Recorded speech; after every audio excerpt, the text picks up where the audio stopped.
네, 안녕하세요. 오늘은 실론 마지막 강의, 하나님의 뜻에 대해서 한번 배워보도록 하겠습니다. 그래서 섭리론, 하나님의 뜻, 신종론, 이렇게 많이 다 좀 연결되는 부분이 있습니다. 그래서 이런 것들을 그냥 앞에서 좀 다룬 내용도 있고 그렇기 때문에 그냥 하나로 퉁쳐서 하나님의 뜻이라는 부분에 대해서 한번 공부를 해보도록 하겠습니다. 그래서 이제 신정론 같은 경우에는 악과 이 고통을 어떻게 이해해야 하는가? 그러니까 인간의 악에 의해서 고통당하는 사람들이 있고 지금도 아프리카에서는 많은 어린 아이들이 굶어 죽어가는데 세상에 이런 불합리하고 부조리하고 세상에 이런 악이 존재한다면 악이 존재하고 있는데 하나님은 그럼 그 가운데서 어떤 역할을 하고 계시는 건가? 하나님 그냥 방치해 두시는 건가? 하나님 그냥 허용하신 건가? 이 악도 하나님이 창조하신 건가? 이것도 하나님 섭리의 한 부분인가? 어떤 이런 것들이 악과 고통의 문제에서 다루고 있는 게 신정론, 섭리론, 하나님의 뜻, 이런 것들이라고 할 수 있겠습니다. 그래서 우리가 그런 것들을 다 다루기는 어렵고 하나님의 뜻에 대해서 한번 공부를 해보도록 하겠습니다. 그래서 이런 악과 고통의 문제들은 파고 들어가면은 끝이 없어요. 그리고 이런 것들을 학문적으로 정리한다는 것도 결코 쉽지는 않은 거죠. 그래서 저는 하나님의 뜻에 대해서 어떤 신학책을 보고 이론적인 그런 공부보다는 미국의 한 교수님이 에세이식으로 쓴 글, 그러니까 이론적으로 쓴 글이 아니라 에세이, 자기 이제 삶과 더불어서 에세이 같은 형식으로 이렇게 쓴 글이 있는데 하나님의 뜻이라는 책이 있어요. 제럴드 L. 시처 교수님의, 제가 예배 시간에도 그렇고 청년들에게도 굉장히 많이 추천했던 책 가운데 하나입니다. 그래서 여러분들도 꼭 한번 읽어보셨으면 좋겠어요. 그래서 이 책을 읽게 되면 내가 하나님의 뜻에 대해서 내가 어떤 부분을 오해하고 있었고 하나님의 뜻을 이제 다시 새롭게 정립함으로 인해서 우리가 누리게 되는 자유와 기쁨이 굉장히 크다고 할 수 있겠습니다. 그래서 저도 이 책을 읽고 하나님의 뜻에 대한 생각이 많이 바뀌게 되었고 정말 많은 도움을 얻었고 자유를 얻게 되었습니다. 그래서 정말 좋은 책이니까요.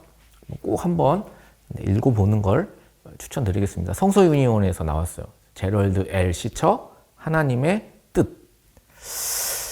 저는 어렸을 때 그렇게 배웠어요. 우리 어머니도 하나님의 뜻에 대해서 이야기할 때 저에게 여러 번 그런 말씀을 하셨었어요. 시장에 갈 때나 옷을 사러 갈 때 마다못해 음식점에서 음식 메뉴를 고를 때도 하나님 오늘은 어떤 걸 먹을까요? 어떤 걸 먹으면 좋겠습니까? 이렇게 물어보면 하나님이 어떤 확신을 주신다는 거예요. 여러분들도 그렇습니까? 저도 따라 해봤어요. 따라 해봤는데 저는 답을 안 주시더라고요. 도대체 이게 내 확신인 건지 그냥 내가 좋아서 하는 건지 이게 하나님 주시는 확신인 건지 헷갈릴 때가 너무너무나도 많았습니다. 하나님의 뜻이 뭘까 늘 고민했지만 오히려 두려움이 더 컸어요. 내가 하나님의 뜻을 잘못 이해해서 다른 걸 선택하면 어떡하지? 이거 다른 거 선택함으로 인해서 이게 잘 안 풀리고 이게 또 벌 받는 거 아니야? 늘 고민했지만 이것이 하나님의 뜻이구나 라고 이렇게 확신 가운데 선택했던 일들은 그렇게 많지 않았던 것 같아요.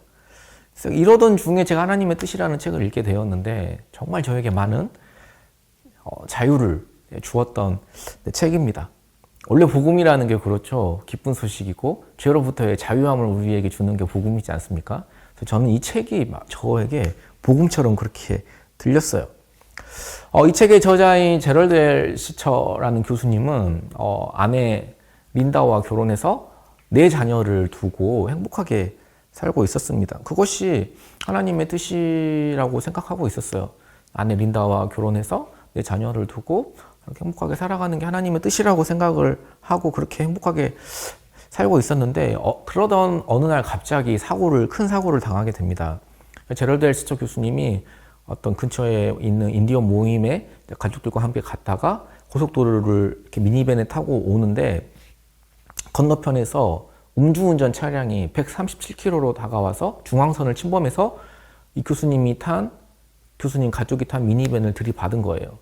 그 자리에서 아내인 린다가 죽었고, 그리고 주말에 집에 오셨던 제럴드 시처의 어머니 그레이스도 그 자리에서 목숨을 잃었고, 그분의 딸, 4살 난 딸이 목숨을 잃게 됩니다. 그리고 당시 2살이었던 아이는 큰 중상을 입게 되고, 나머지 2 아이와 교수님도 큰 부상을 당하게 됩니다. 만약에 내가 이런 사고를 당했다면, 그러니까 한 자리에서 교통사고로 인해서 3대가 다 죽은 거예요. 한 자리에서. 여러분이 이런 일을 당했다면 하나님에 대해서 어떤 생각이 들까요? 제럴드 시처는 린다와의 결혼이 하나님의 뜻인 줄 알았고, 6가정이 하나님의 뜻인 줄 알았고, 그렇게 행복하게 누리고 안정되고 순조로운 삶이 하나님의 뜻인 줄 알았습니다. 그런데 하나님이 어떻게 이렇게 비극적인 일을 벌어지게 할 수 있단 말인가? 하나님이 갑자기 우리를 향하신 당신의 뜻을 바꾸셨단 말인가? 그렇다면 일생일대의 상처를 안고, 자녀들도 그 트라우마를 안고, 본인도 그런 트라우마를 안고, 이제 새 아이의 엄마 없이 이 새 아이를 어떻게 키울 것인가? 그게 어떻게 하나님의 뜻이 될 수 있단 말인가? 고민했습니다. 가장 큰 문제는 이거였어요. 이 사건에서 도대체 하나님의 역할은 무엇인가? 만일 하나님이 이 사건을 주도하셨다면 이 고통은 하나님이 주신 거란 말인가? 만약 이 사건이 하나님의 뜻이 아니었다면, 그렇다면 하나님은 이 운전자의 악 하나도 막지 못하실 만큼 무력한 분이신가? 모든 것이 하나님의 뜻이라면 도대체 하나님께서 이 잔인한 이 악과 고통을 허용하신 이유는 무엇일까? 그러면서 저자는 본인이 그동안 가지고 있었던 하나님의 뜻에 대해서 다시 생각하기 시작합니다. 성경도 다른 눈으로 보기 시작합니다. 그래서 내가 하나님의 뜻에 대해서 잘못 오해하고 있었구나 라는 생각을 하게 됩니다. 왜냐하면 자기가 그동안 가지고 있었던 하나님의 뜻을 가지고는 이 사건에 대해서 해석이 안 되는 거예요. 어떤 의미도 부여할 수가 없는 거예요. 그래서 다시 하나님의 뜻에 대해서 다시 재고하기로 하고 성경을 다시 완전히 새로운 눈으로 보기 시작합니다. 먼저 우리가 하나님의 뜻에 대해서 가지고 있는 전통적인 접근이에요. 전통적인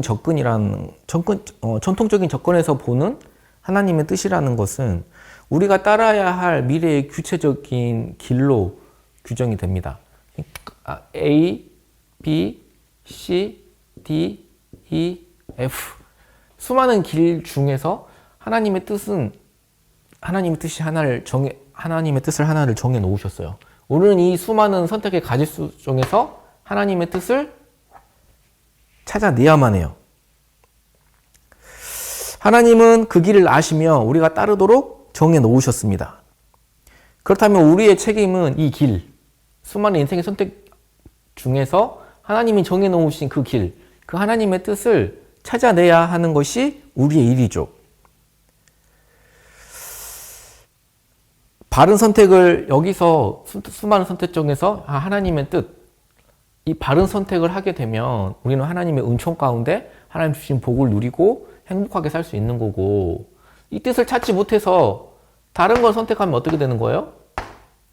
다른 길로 벗어나 버리면은 우리는 하나님의 뜻에서 벗어난 길로 가게 되는 거고, 우리는 하나님의 뜻에서 벗어나 행복한 삶을 살 수가 없는 거예요.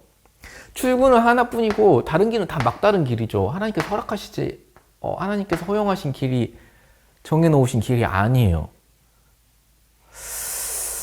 우리는 어떻게든 그 뜻을 찾아내야 합니다. 따라서 우리의 선택의 결과는 굉장히 막중합니다. 바로 선택하면 그분의 복을 누리며 성공과 행복을 누립니다. 반면에 잘못 선택하면 길을 잃고 자신의 인생에 대한 하나님의 뜻을 놓친 채 영원히 풀 수 없는 미로에 갇혀버리게 되는 거죠. 그래서 우리는 갈 길을 인도해 달라고 기도하고 하나님 확실한 표징을 주십시오라고 기도하기도 하고 남들에게 조언을 구하기도 하고 깨달음을 얻기 위해서 성경을 읽기도 하고 자신의 마음을 살핍니다. 이 가운데서 하나님 주시는 어떤 분명한 사인이 있을 거야. 어떤 사인을 주시겠지 하고 믿음으로 기다립니다. 결국 선택의 시간이 다가오죠. 선택의 시간이 다가옵니다. 우리는 하나의 선택을 해야 합니다. 그런 동안 우리의 마음속에는 끈질기게 한 가지 의심이 우리를 의문이 따라 붙어요. 만약 내 결정이 잘못된 것이라면?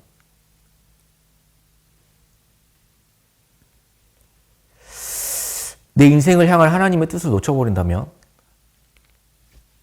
제가 역사학을 전공했는데 사실은 저 영문학을 좀 문학이나 좀 이런 거를 전공하고 싶었어요. 뭐 큰 차이는 없는데 아무튼 역사학을 전공했는데 정말 제가 생각하는 거랑은 많이 달랐고 정말 재미가 없더라고요.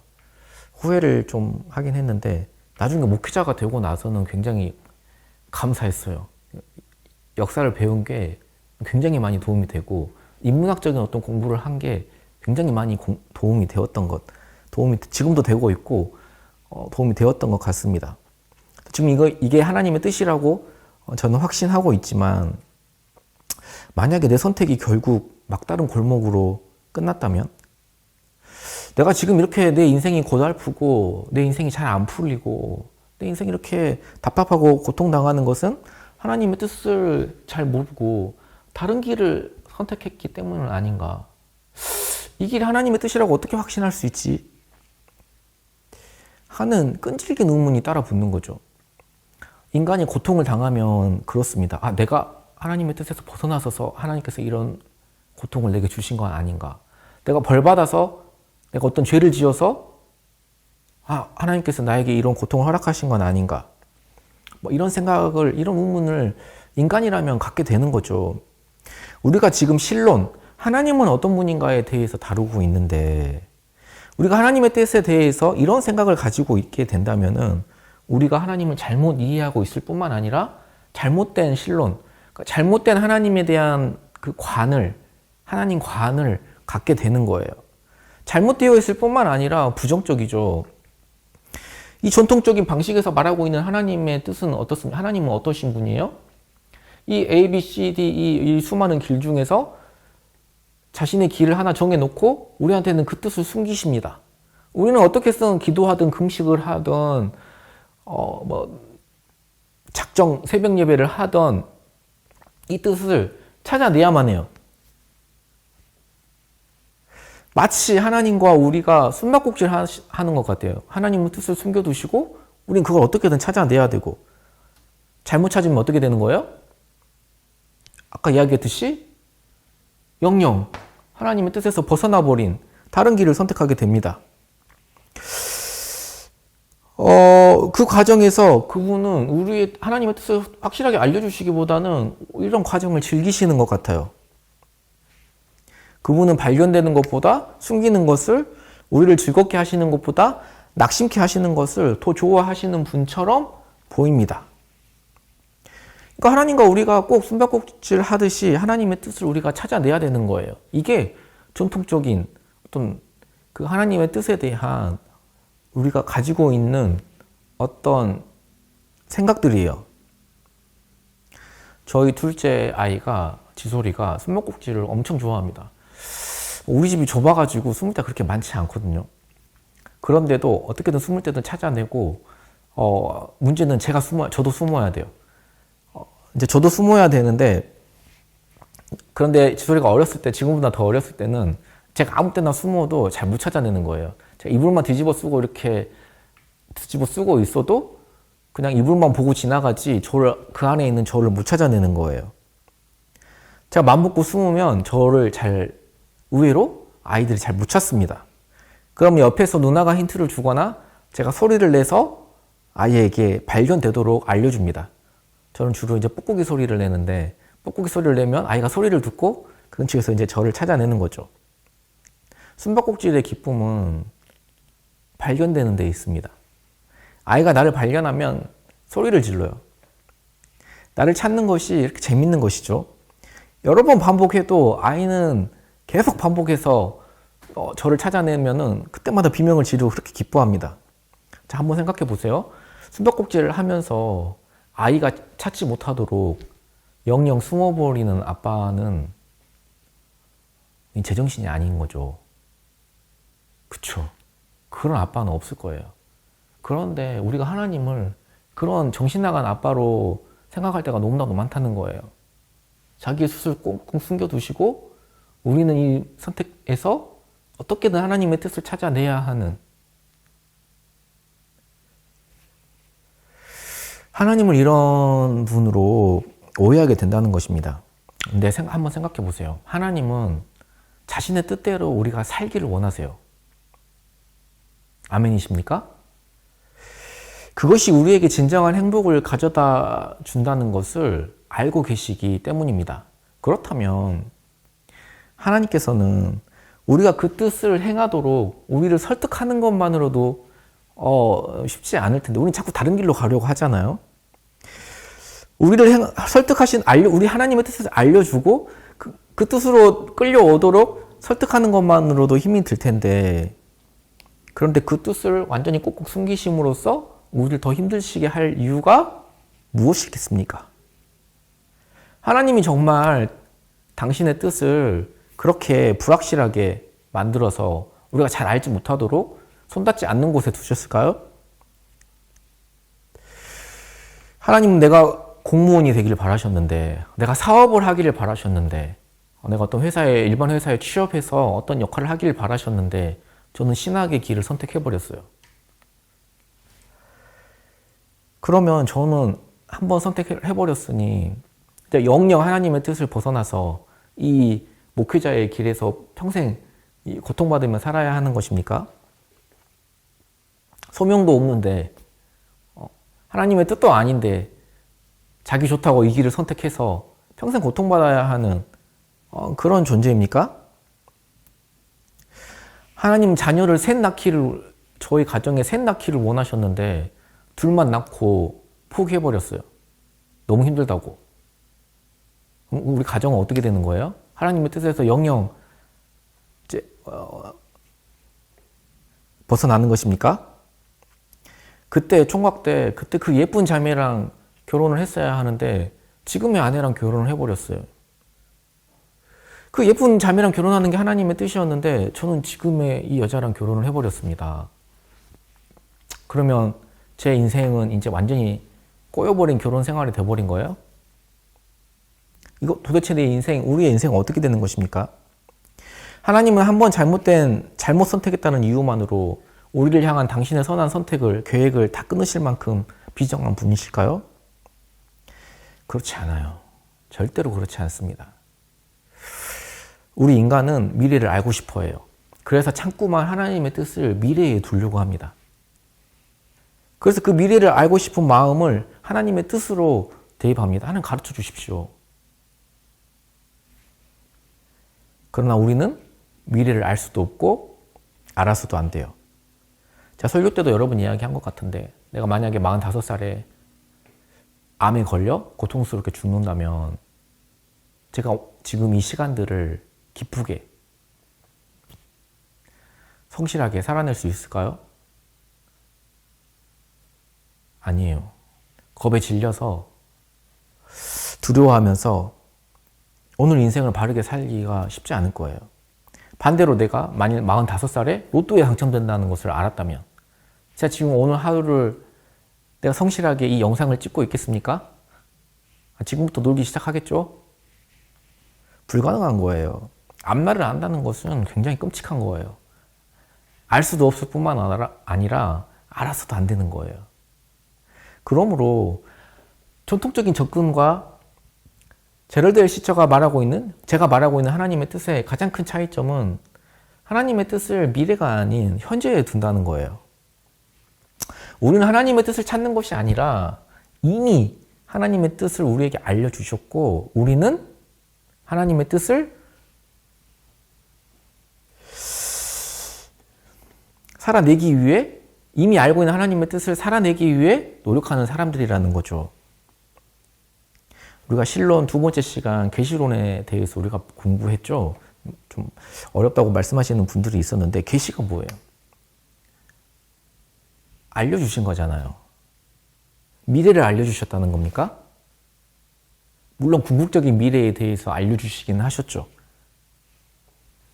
계시가 뭐예요? 하나님이 자신의 뜻을, 자신의 성품을, 자신의 계획을 우리에게 알려주신 거잖아요. 우리의 삶의 방향과 궁극적인 승리에 대해서 알려주셨습니다. 성경은 우리가 안다고 생각하는 하나님의 어떤 미래적인 뜻보다는 지금 현재 알고 있는 하나님의 뜻이 훨씬 더 중요하다고 말씀하고 있습니다. 우리는 주제넘게 미래를 속단하기보다는 현재 하나님의 뜻에 충실해야 합니다. 상산수훈에서도 예수님 말씀하시죠. 우리에게 내일 일에 염려하지 말고 오늘 일에 성실하라고 힘쓰라고 말씀하십니다. 둘의 백합화를 입히시고 공중의 새를 돌보시며 하나님이 우리의 필요를 채워주실 것을 믿어야 합니다. 그 하나님이 우리의 미래, 우리의 내일을 책임져 주시기에 우리는 오늘 일에 충실해야 합니다. 그러므로 내일 일을 위하여 염려하지 말라. 내일 일은 내일 염려할 것이요 한날 괴로움은 그날 족하니라. 하나님의 뜻에 대한 예수님의 가르침입니다. 하나님의 뜻에 대한 예수님의 가르침은 놀랄 만큼 단순해요. 그분은 우리에게 현재의 상황이나 미래의 어떤 문제에 대해서 불신자들처럼 걱정하거나 염려하지 말라고 가르치십니다.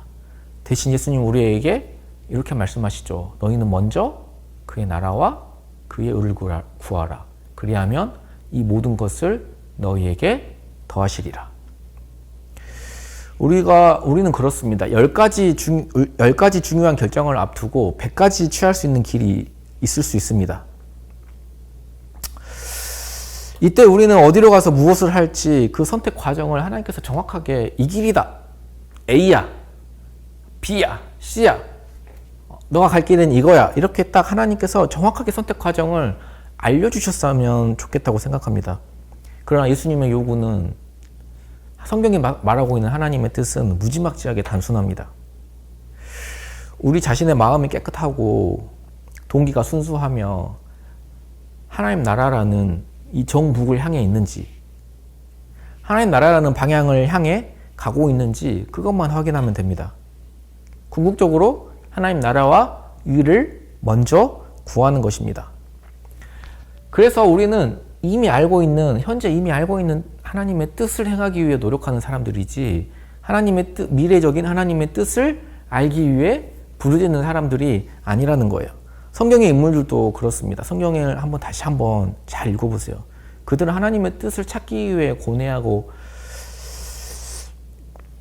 고뇌하기보다는 그 뜻대로 살기 위해 애썼던 사람들입니다. 예외적인 경우가 있는데 기드온 같은 경우예요. 미디안과의 전쟁을 앞두고 하나님께 양털 그 수건을 가지고 하나님께 표적을 구하잖아요.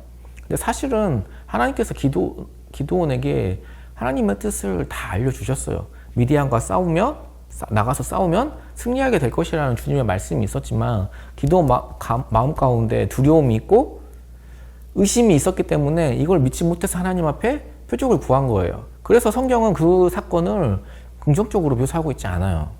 그쵸? 하나님의 뜻을 이미 알고 있었지만 그 뜻에 따르기가 두려웠던 것이죠. 사도 바울도 그렇습니다. 사도 바울이 예루살렘에 내려가기 전에 그 아가보라는 선지자와 그 딸들이 다 그 애언하는 그런 집에 이제 머물렀는데 그런 애언을 하게 됩니다. 이제 예루살렘으로 내려가게 되면은 거기에서 붙잡혀서 고초를 당하게 될 것이다.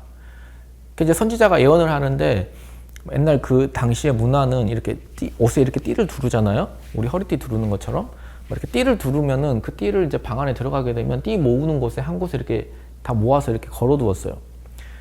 근데 이 예언하는 선지자가 그 중에 누구의 띠인지 모르고 하나의 띠 집어들고 이 띠의 주인이 예루살렘에서 결박당하고 고통을 당할 것을 예언합니다. 그게 누구의 띠였습니까? 바로 사도 바울의 띠였습니다. 나 같았으면, 우리 같았으면 이건 하나님의 뜻이다. 그리고 이건 확실하게 하나님께서 나에게 말씀을 주시고 표징을 주시는구나. 예루살렘에 가지 말아야겠다.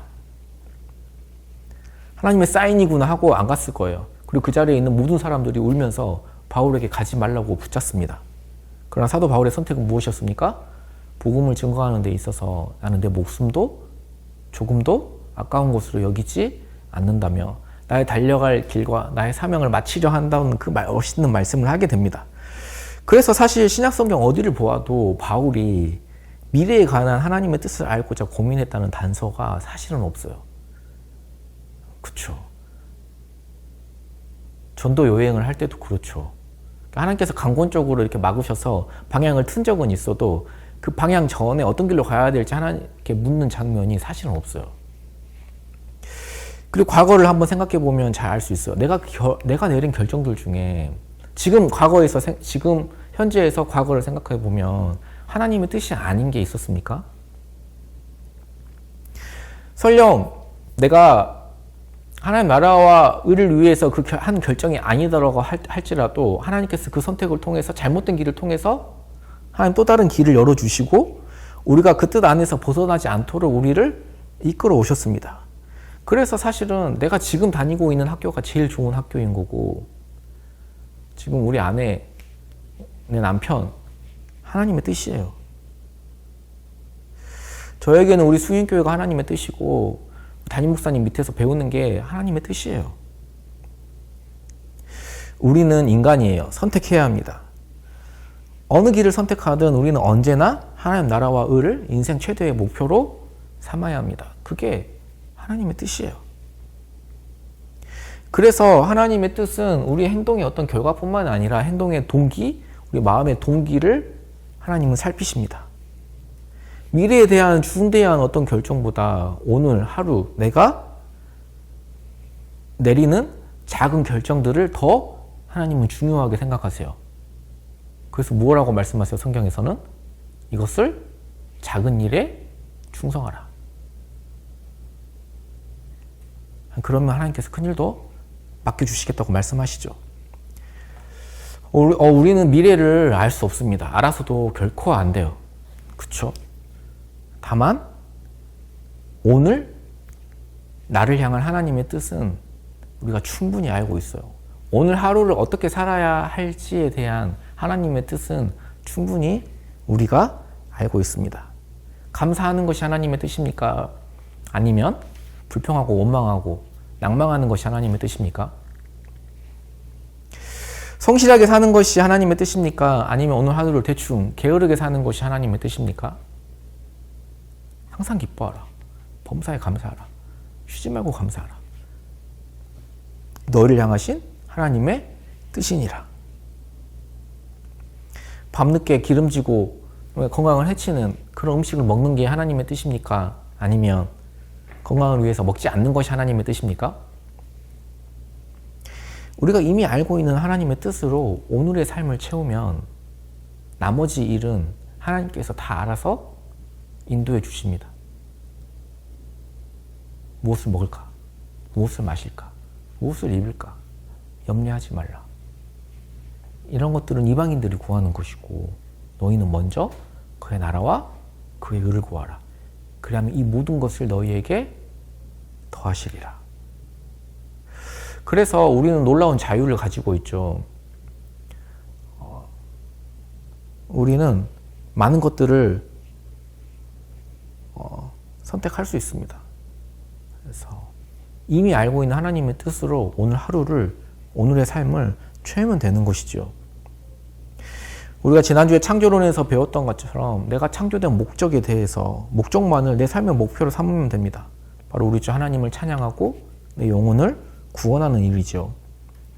제럴드 L. 시처는 그 사고를 당하면서 그 사고 가운데서 하나님의 역할이 무엇인가라고 고민하다가 완전히 길을 잃어버렸어요. 완전히 그러기 상태가 되어버렸죠. 그런데 그걸 내려놓고 그걸 고민하기보다는 지금 나에게 주어진 현재 속에서 어떻게 하나님의 뜻을 살아낼 것인가를 고민합니다. 어떻게 사는 것이 하나님의 뜻인가를 고민합니다. 남아있는 새 자녀를 위해서 다시 일어서서 그들을 따뜻하게 돌보고 그들의 상처를 보듬어주고 그렇게 살 것인가? 아니면 그러기 상태에서 페인처럼 낭망해서 하나님을 원망하고 불평하며 분노하며 새 자녀들을 그냥 방치하고 살 것인가? 어떤 것이 하나님의 뜻일까요?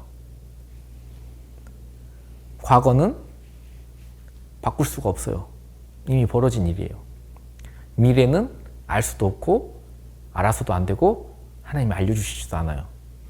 그럼 우리가 선택할 수 있는 건 뭐예요? 오직 현재. 하나님께서 오늘 하루를 어떻게 살아야 하는지는 충분히 알려주셨어요. 그래서 우리는 오늘이라는 현재 속에서 하나님의 뜻을 살아내는 사람들입니다. 하나님의 뜻에서 신정론 이런 부분에서 고통의 문제에 대해서는 제가 생각했을 때 그래요. 어떤 책을 읽어봐도 속 시원한 답을 얻을 수가 없을 거예요. 고통의 문제라는 것, 악의 문제를 어떤 교리적으로 이론적으로 정리하는 것 자체가 사실은 인간의 어떤 능력을 넘어서는 거죠. 논리적으로 이성적으로 다룰 수 있는 분야는 결코 아닌 것 같아요. 세련되게 어떻게 설명할 수가 없어요. 창세기의 선악과 사건에서도 뱀이 그냥 존재하잖아요. 그렇죠? 아담과 하와를 유혹하는 사탄의 존재에 대해서 사탄이 그냥 존재하지 어떻게 해서 존재했는지 그 기원이 무엇인지 성경이 이야기하고 있지 않아요. 그래서 더욱더 이해하기가 우리가 어려운 것 같아요. 그래서 이해할 수 없는 어떤 고통이나 어떤 악, 어려움 속에서 우리는 그런 거를 세련되게 어떻게 설명하려는 욕심보다는 겸손하게 엎드리며 오늘 하루 하나님의 뜻을 구하며 기도할 수밖에는 없는 것 같아요. 저도 이제 작년에 이석증이 오고 공황장애가 오면서 누군가 그런 말을 했는데 참 마음에 와 닿았어요. 그러니까 우울증은 죽고 싶은 병이고 공황장애는 죽을 것 같은 병이다. 진짜 죽음에 대해서도 많이 생각을 하게 되었고 고통에 대해서 고통의 문제에 대해서 제가 정말 깊이 생각을 하게 되었습니다. 근데 어떤 책을 읽어도 어떤 해답이 없는 거예요. 답이 없는 거예요. 결국은 저의 생각이 십자가로 생각이 모아졌습니다. 예수님께서 십자가의 고통으로 우리의 고통을 짊어지시고 결국 우리를 고통 없는 곳으로 인도하실 거예요. 이 무슨 말이냐면은 하나님께서 어떤 악에 대해서 어떤 죄의 결과에 대해서 어떻게 보면 고통 우리가 누리는 모든 고통, 어떤 죽음, 질병 이런 것들도 다 죄의 결과이지 않습니까?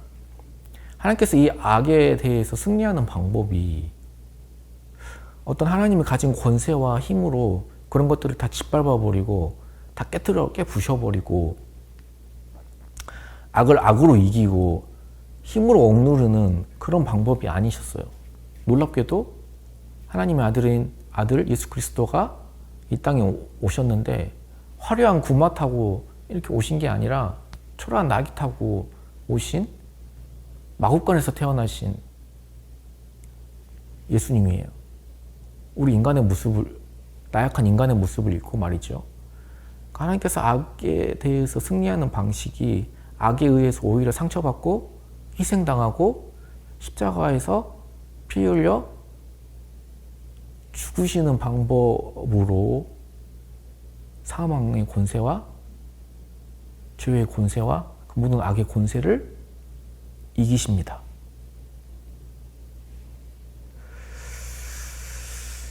그래서 우리가 지금은 희미하게 보이지만 나중에는 모든 것이 다 선명해지게 될 것이고 예수님의 그 승리가 우리의 승리가 될 것이라고 믿습니다. 그리고 섭리론, 하나님의 섭리, 여기서 제일 중요한 문제가 하나님의 섭리와 하나님의 뜻과 우리 자유의지가 어떻게 양립할 수 있는가. 이 문제에 대해서는 삼위일체론인가 할 때 제가 좀 설명을 드렸던 것 같아요. 이렇게 뭐 펜 떨어뜨릴 수 있는지 없는지 뭐 이런 거 가지고 이렇게 설명을 드렸던 것 같습니다. 그래서 이렇게 해서 하나님의 뜻에 대해서 네, 공부를 조금 다뤄보았습니다. 그래서 더 자세한 것은 여러분들도 그 하나님의 뜻, 제럴드 L. 시처가 쓴 하나님의 뜻 한번 저는 읽어봤으면 좋겠어요. 그래서 사실 얼마 전에도 좀 암으로 인해서 암이 너무 커서 수술을 바로 할 수가 없는 거예요. 그래서 항암을 해서 암의 크기를 조금이라도 줄여본 다음에 이제 수술을 하기로 결정한 성도님이 계시는데, 그래서 그 담당 교육자가 이제 좀 물어보길래 제가 이 책을 추천해 주었습니다.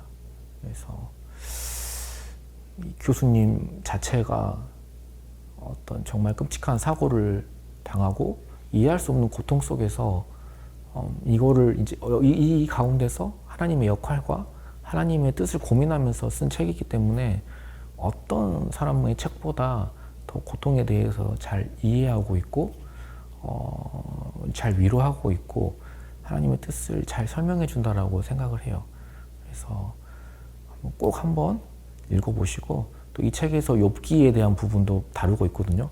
그래서 고통과 악, 신정론, 하나님의 섭리, 하나님의 뜻에 대해 다루는 책들을 보면 거의가 다 고통의 문제에서 다루고 있는 모든 책들이 거의가 다 욥기서를 이렇게 다루게 되어 있습니다. 많이 다루어요.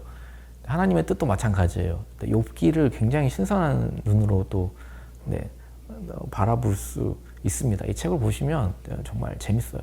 그래서 여러분 한번 그 책을 읽어보시는 것을 제가 추천드리는 것으로 저희 신론에 대한 양육학교를 마치도록 하겠습니다.